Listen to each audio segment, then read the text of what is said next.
बुल्ढाना जिले के नांदुरा शहर में दी नांदुरा अर्बन कोऑपरेटिव बैंक के एटीएम से 50,000 रुपए चुराने वाले 2 परप्रांतियों को नांदुरा पुलिस ने गिरफ्तार किया है। बैंक मैनेजर राधेश्याम खंडेलवाल ने 17 जुलाई को नांदुरा पुलिस को रिपोर्ट की थी कि चोरों ने एटीएम की बिजली सप्लाई बंद करने के लिए दूसरे बैंक के कार्ड का इस्तेमाल कर इस चोरी को अंजाम दिया है। इस मामले में नांदुरा पुलिस स्टेशन के सहायक पुलिस निरीक्षक सोलंकी ने सीसीटीवी फुटेज के जरिए 2 परप्रांतीय आरोपियों हिमांशु राजेश कुशवाहा और दीपक फूलचंद गुप्ता को गिरफ्तार किया है और उनके पास से अपराध में इस्तेमाल किए गए मोबाइल, एटीएम कार्ड और चुराए गए पैसे जब्त कर लिए हैं। थाना पुलिस ने बैंक की सुरक्षा के लिए 24 घंटे सुरक्षा गार्ड नियुक्त करने तथा बैंक व एटीएम क्षेत्र में अच्छी क्वालिटी के सीसीटीवी कैमरे लगाने की अपील की है। दिनांक 17/7/24 रोजी पोलीस स्टेशन नांदुरा येथे राधेश्याम पूनमचंद खंडेलवाल हे तक्रार करते होते। नांदुरा अर्बन कोऑपरेटिव्ह बँकेचे डायरेक्टर होते।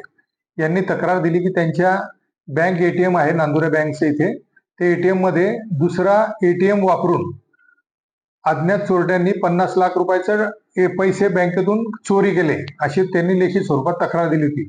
त्यावरून नांदुरा पोलिसांनी बँकेचे सीसीटीव्ही चेक केले असता तिथे 2 इसम हे आपल्या चेहऱ्यावर रुमाल बांधून टोपी घालून एटीएम सेंटर मध्ये गेलेले होते। त्यांनी एटीएम सेंटरची लाईट बंद केली आणि दुसरं एटीएम कार्ड वापरून बँकेतून 50,000 रुपये चोरी केले होते। त्यांचे वर्णन, त्यांचं व्हिडिओ रेकॉर्डिंग सीसीटीव्ही कॅमेऱ्यामध्ये रेकॉर्ड झालं होतं। त्यावरून त्यांचे फोटो, त्यांचं मोबाईल व टॉवर लोकेशन वरून सदर आरोपींनी इतर ठिकाणी सुद्धा अकोट, दर्यापूर इथे सुद्धा गुन्हे दाखल केले होते। अशा आरोपींनी गुन्हे दाखल केलेले होते। त्या आरोपींचा शोध घेतला व आज रोजी त्या आरोपींना अटक केलेलं आहे। ते आरोपी उत्तर प्रदेश येथील आहे।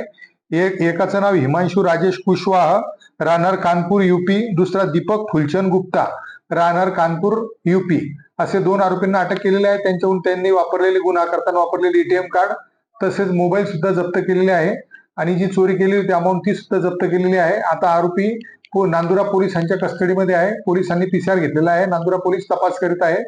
पोलीस सब इन्स्पेक्टर सोळुंके हे या गुन्ह्याचा तपास करीत आहे।